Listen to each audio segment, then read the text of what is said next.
assalaamu aleykum wa rahmatullahi taala wa barakaatu. ñu ñëw ak yéen ci seen yóbbalu koor. tey nag ñu ñëw ak yéen ci benn mbir bu am solo bu aju ci koor, ndax ñu bari jàpp nañu ni weeru koor wi bu ñuy woor li ñu yàlla digal mooy ñu wattandiku, mooy ñu sori lépp loo xamee ne lu yàlla tere la. gis-gis boobu gis-gis bu xat la, gis-gis la boo xamee ni xóotul ci mbir mi, ci li nga xamee ni mooy li tax yàlla santaane ñu woor.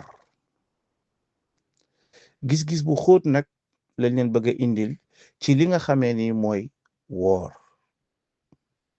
ndax ñu bari jàpp nañu ni, comme ni ma ko waxe léegi, ni ñàkk lekk ñàkk naan loolu mooy cëslaayu, mooy base ci li yàlla digle. waxoon nañ leen ni leen woor gën naa sori loolu, gën naa xóot loolu.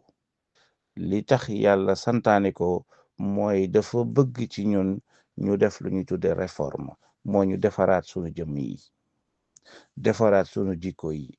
waaye yàlla soxor bu tol ne naan la bul lekk ak bul naan, jublu ci ak coxor déedéet. lim ci jublu mooy defar sunu jëmm yi, am lu soppiku ci ñun, te loolu ci la ñuy ñëw léegi. li nga xamee ni mooy li ñu yàlla tere ci weeru koor mooy li dagan. li dagan mooy lan? mooy la privation du halal. li yàlla dagaloon mooy lan? mooy sa soxna, bu dee góor nga, bu dee jigéen nga, sa borom kër, ngeen sëy ci lislaam, maanaam seen diggante dagan.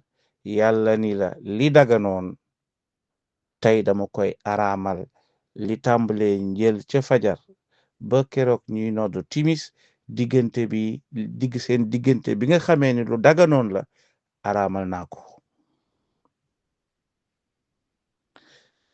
sa frigo bi nga xamee ni, wala sa ñam bi nga teg ne nga xamee ni yaa ko moom, yaa ko liggéey mu leew la, yàlla ni la sa ñam gi mu amatoo ci droit maanaam jëfandikoo ko, lekk ko.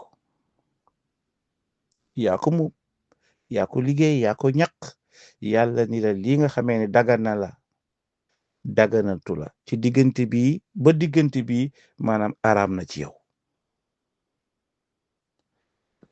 kon liñ ci mën a dégge mooy lan?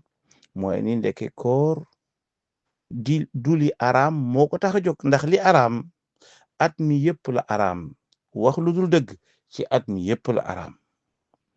jaxase ay doomi aadama ci at mi yëpp la araam. rambaaj ci at mi yëpp la araam. jëw ci at mi yëpp la araam. kon weeru koor du loolu moo ko tax a jóg.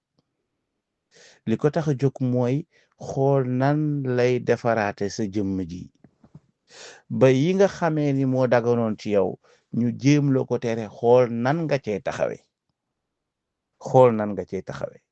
est-ce que di nga ko mën?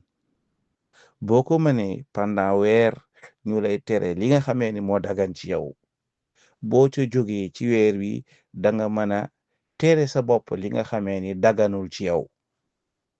loolu mooy question bi, loolu mooy lu xóot li nga xamee ni moo nekk ci biir weeru koor, muy sew-sew bu am solo boo xamee ni dañ naan la sa soxna si maanaam araam na ci yow, pourtant lu dagan la ci yow. ñu la araam na diggante waxtu sangam ba waxtu sangam. kon bu weeru koor jàllee, boo gisee soxna jaambur wala keneen koo xamee ni seen diggante lewul, maanaam da nga ca mën a mucc, ndax mucc nga ci li nga xamee ni mooy li la lew. boo gisee alal joo xamee ni moomoo ko, da nga ca mën a mucc, ndax mucc nga ci téye sa bopp, am maîtrise ba mën a téye sa bopp ci li nga xamee ni mooy li la dagan.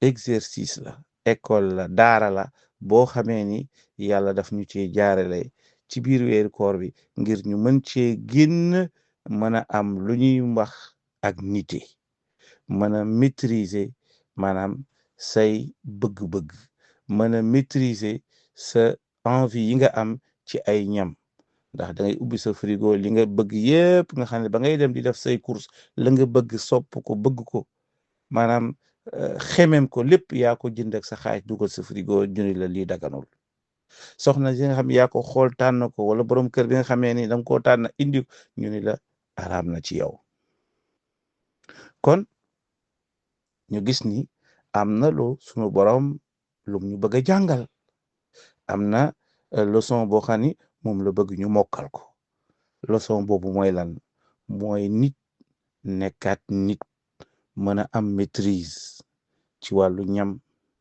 maîtrise ci wàllu diggante góor ak jigéen am maîtrise ci wàllu mën a téye meram mën a maîtriser boppam bu meree